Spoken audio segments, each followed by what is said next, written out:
Bonjour tout le monde. Ici Pierre-Luc Lafrance de La France Communication. Aujourd'hui, je vais vous parler des dangers de l'humour sur les médias sociaux.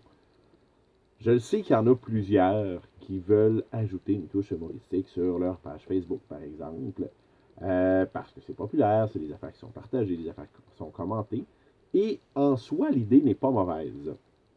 Par contre, il faut faire attention à deux choses. Premièrement, il faut que ça aille avec l'expérience client que les gens vont avoir.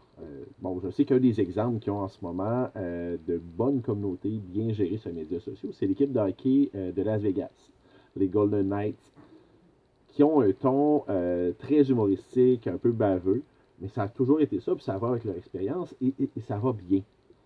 Par contre, je sais pas moi, je suis comptable et je mets régulièrement des blagues. Si les gens, qui vont venir me voir, ne retrouvent pas ce genre d'ambiance-là, ils risquent d'être déçus. Mais le danger va plus loin que ça. Le danger, c'est aussi que c'est pas parce que c'est drôle pour nous que ça l'est pour les autres. Et ce n'est pas évident que les gens vont détecter l'humour. Il y a des types d'humour qui passent très très mal. Particulièrement quand on parle de sarcasme, d'humour noir, d'ironie.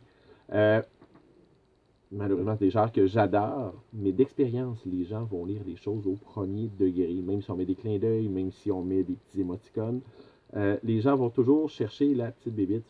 Souvent, les gens vont lire en diagonale, ça peut mal virer, et on n'a aucun intérêt à ça, alors qu'on a juste voulu être amusant.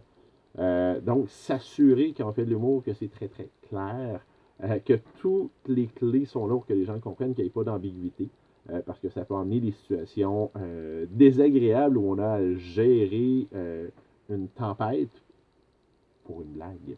Donc, pensez-y comme il faut avant de publier de l'humour. Demandez-vous si ça vaut la peine, si c'est clair, si ça peut se retourner contre vous. Et dans bien des cas, ben moi, ce que je fais, c'est que je finis par ne pas le publier. Si vous voulez des trucs, des conseils pour une stratégie de contenu adaptée à votre entreprise, n'hésitez pas à me contacter. Pierre-Luc Lafrance de La France Communication.